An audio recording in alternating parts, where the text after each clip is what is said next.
Hello guys, this is Saurav Kumar. Welcome to my channel aspiration to achievement. So आज था मेरा exam first shift में। ठीक है, उसका हम सेल्फ गिवन एनालिसिस करेंगे और मैं अपने अटेम्प्ट्स भी आपको बताऊंगा। तो पहले तो ऑर्डर की बात कर लेते हैं। जैसे कि हम जो अपने मॉक्स लगाते थे उसमें तो ऑर्डर कई प्लेटफॉर्म्स पर तो पिछले जैसा ही था। रीजनिंग, पहले रीजनिंग फिर इंग्लिश और क्वांट। लेकिन इस बार जो ऑर्डर आया है वो पहले इंग्लिश थी, बाद में क्वांट, फिर रीजनिंग। जो ट्रेडिशनल ऑर्डर यही होता है ज़्यादातर जो एग्ज़ाम्स में। और लेवल की बात की जाए तो इजी टू मॉडरेट बोलेंगे, ज़्यादा इजी नहीं बोल सकते, ना ज़्यादा मीन्स मॉडरेट की ओर ही था थोड़ा सा। ठीक है, पहले बात कर लेते हैं इंग्लिश की। सो गाइस, इंग्लिश में पहले एक तो क्वेश्चंस आए हुए थे सेंटेंस रीअरेंजमेंट के। ये ठीक थे, मतलब इनका लेवल ठीक था, बन जा रहे थे आराम से ऑप्शंस को देखते हुए। फिर एरर डिटेक्शंस के क्वेश्चन थे, इसमें एक नो सूनर और देन वाला भी था, लेकिन वो मुझे मालूम नहीं लगा क्योंकि no sooner followed by then तो ठीक था, उससे अलावा पता नहीं क्या था उसमें एरर। और इनअप्रोप्रिएट और रॉन्गली स्पेल्ट वाले भी 5 क्वेश्चंस आए थे।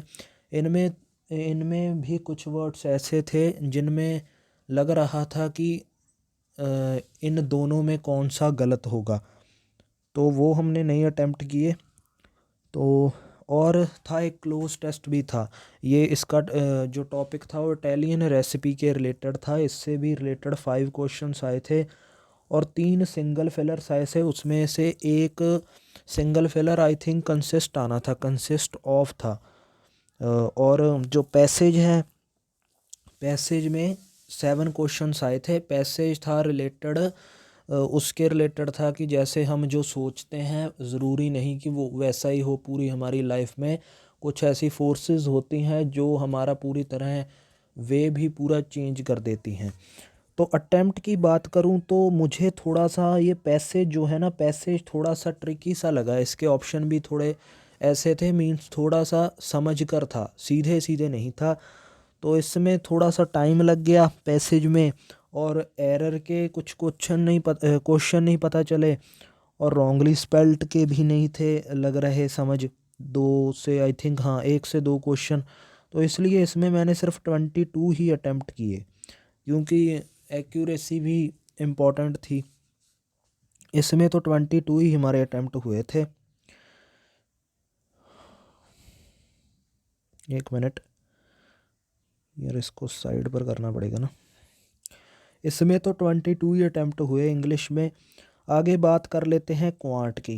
तो क्वांट तो वैसे भी हमारा, तीनों सेक्शन की बात कर रहे हैं तो थोड़ा सा वीक सेक्शन है, पता नहीं क्या हो जाता है।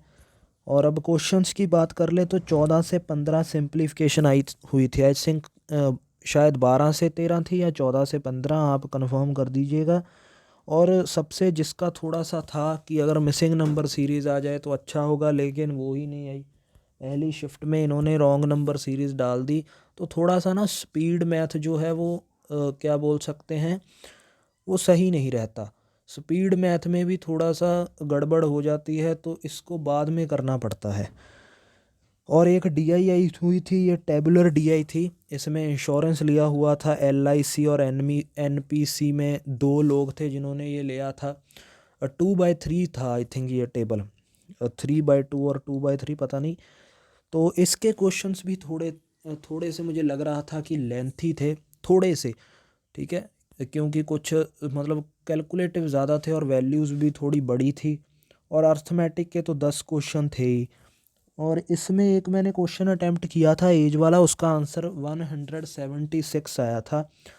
आप बताइएगा अगर आपका भी इसी शिफ्ट में था कि अगर आपने ये अटेम्प्ट किया था तो यही था आंसर। और अब बात कर लेते हैं अटेम्प्ट्स की। तो सिंप्लीफिकेशन में भी गाइस 2 क्वेश्चन मेरे ऐसे थे जिनको टाइम लगा, वो हो ही नहीं रहे थे।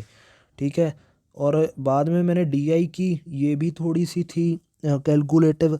और रॉन्ग नंबर सीरीज़ में टाइम तो लगा, और बने भी सिर्फ 3 बने आई थिंक, शायद 4 बने, और एक अर्थमेटिक का बना। तो 22 ही अटेम्प्ट कर पाया इसमें भी मैं। 25 तो एटलीस्ट होने चाहिए थे, लेकिन कर नहीं पाया। 22 ही हो पाए। अब जब जिसका सबसे ज़्यादा दुख है वो है रीजनिंग।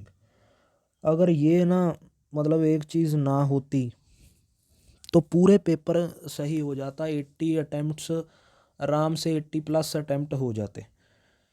लेकिन इसमें भी काम ख़राब थोड़ा सा हो गया। पहले देख लेते हैं क्या क्या आया था। एक तो अल्फ़ा न्यूमेरिक सीरीज़ आई थी, ठीक था इसका लेवल। 5 क्वेश्चंस थे। कोडिंग डिकोडिंग आई थी, इनमें भी दो दो क्वेश्चन आई थिंक थे जो थोड़े लेंथी थे, वैसे ठीक थे।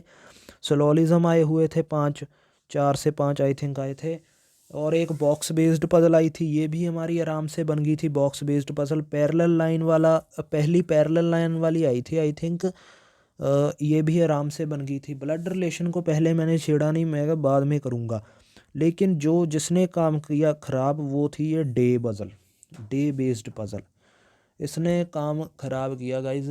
ये मुझे पता नहीं, मुझे शायद लग रहा था, शायद मैं थोड़ा सा पढ़ने में गलती कर रहा था। मुझे एक क्लू मिसिंग लग रहा था कि एक क्लू मतलब क्लू की थोड़ी कमी थी, जिसके कारण ये पॉसिबिलिटीज़ थी बन रही थी। और जब मैं ऑप्शंस में आंसर वो होता है ना, इनमें से बताओ कि कौन अलग लग रहा है, उसको देखा तो वो बन ही नहीं रहा था। जब मैंने फिर दोबारा सेट किया तो इस चक्कर में इसमें अटेम्प्ट हुए नहीं। पूरे अटेम्प्ट होने चाहिए थे, क्योंकि मेरे जो मैं बताऊं अगर आपको, तो मेरे 14 से 15 मिनट में 25 क्वेश्चन आराम से हो गए थे। और उसके बाद फिर सिर्फ 3 क्वेश्चन ही कर पाया मैं इसके चक्कर में। इसने बहुत यार काम ख़राब किया। 28 ही अटेम्प्ट हो पाए रीजनिंग में।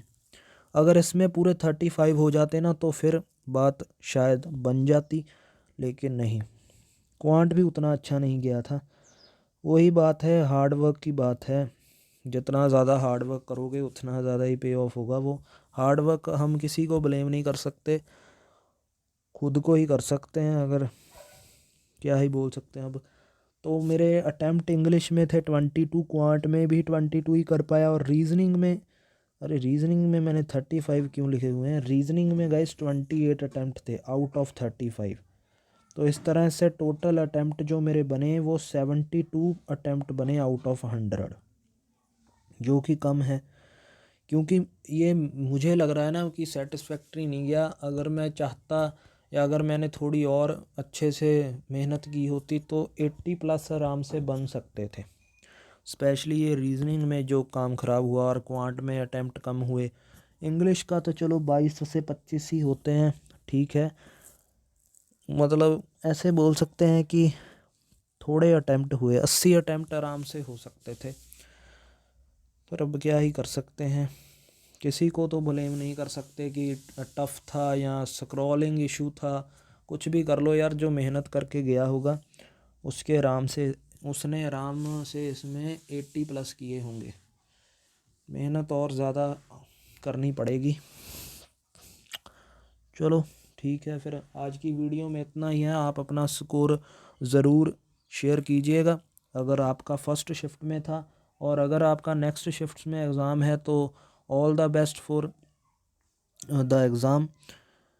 आपका एग्ज़ाम अच्छा हो, और जो मैंने कुछ मिस्टेक्स की वो ना करिएगा, ठीक है। तो ठीक है गाइस, अगली वीडियो में मिलते हैं। Thank you so much for watching this video.